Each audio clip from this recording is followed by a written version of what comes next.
One of my favorite was the 1988 All-Star. I got to interview Glenn, Mr. Gooley. Oh, yeah. One of my favorite All-Stars. Well, Jacques, you wrote him a letter. And Did, and he wrote me back, Yeah. and I lost it, sadly. I feel so nice bad. guy. But he was great. I asked him about the mask and Toe Blake, and he wrote me back, and great. All right, I got to tell you, but you're talking about the two of the greatest. So everybody knows that Bobby Orr is the greatest hockey player who ever lived. If you don't believe it, the last year could be Wayne, but could be Wayne. Yeah, Wayne's second. But let me just tell you, Bobby not only he had fought, did the whole thing. His last year he really played. Believe it or not, had 46 goals, 89 assists, and was plus 123. And then I had the guy that was a runner-up. Believe it or not, Brad Park. Brad Park was runner-up 6 times, I think he was, with Bobby Orr, right? 6 times. So he was the second best. And we got the trade. We won't go through it. Was Phil Esposito, 76 goals, 65 goals. Carl Vadnais, God love him, he had 20 goals. So we traded them, and we got John Rattel and Brad Park. Now, we lost the very first game in Vancouver when we had Park. And Harry Sinden, the general manager of the league, of the Bruins, said, yeah, nice going. If we ever lose this, we're both fired. I said, Harry, I saw something you won't believe. We won the next 9 out of 10. And I remember the last 10. What did you see? What did you see? I saw they were going to be magic together. They were the first ones that went on the side. On the left side was Park, eh? And Bobby was a left hand, and he just sifted over there, and he let that one go. It was unbelievable.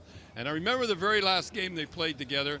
And we won 9 out of 10, by the way. The last game was against Minnesota in Boston. I think we poured about 60 shots at Cesar Maniego. Remember Cesar? He's a good goalie.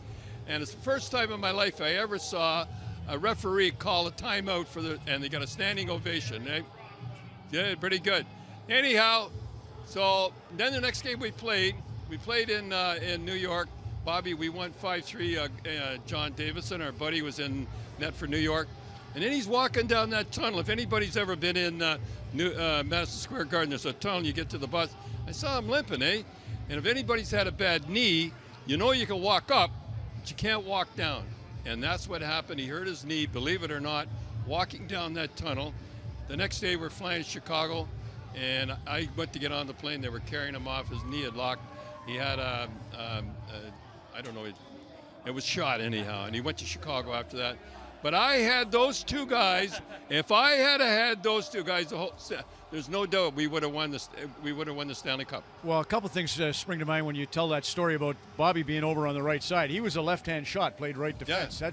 Nobody seems to be able to do that anymore. He was an incredible player. Yeah, with him and Park played on that side. They do that so they get that bang, and that slap shot going. Seems unfair that Boston organization got Eddie Shore. Then they got those two, and then they got Zdeno Chara's not too shabby either. So they've had a great legacy. Yeah. What do you know, Don? Mark Messier, when Gretzky first played with Lemieux at the Canada Cup, he said, "Look at Mark. Watch what Mark does and everything and how he acts." Did you, like Bobby Orr, what was it like to go? No, nobody was going to be. Nobody. We used to be, believe it or not, we go to the Montreal Forum, and there'd be 10,000 people there, and there'd be 10,000 at our end watching Bobby. He used to be so shy, he'd be kind of hiding and everything like that. That he was, couldn't watch him. You couldn't play like him. It was just.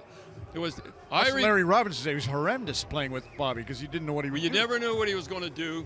And I remember Serge Savard. I saw Serge Savard. He said there's players, stars, superstars, and then there's Bobby Orr. And I think Bobby Clark said it the funniest, best of all. He says, it's too bad there's not a higher league he can go to. Well, let me show you this because Bobby's with Scott Oak. Scott, hang on. I just want to show 2 pictures to Don, and if Bobby's able to see them, great. But these are 2 All-Star games. Now, you remember, Don, he won the MVP for blocking a Bobby Hull slap shot. Got it in the Crown Jewels. I remember that. What? You can ask him about the Crown Jewels, Scott. But there he is, both highlights. He's right in front of the net. That's amazing. He could do that. And you notice he's got his, I always talk about having his ankles taped up. But he could do that, and I'll tell you, it was a funny thing. I've never seen anybody like it. He could go in, take the shot, and then he could come back and beat the guy back. I mean, so you just let him go. And Bobby always kidding. You go in, when I say all the time, my greatest advice to the team, just don't go offside when Orr's got the puck.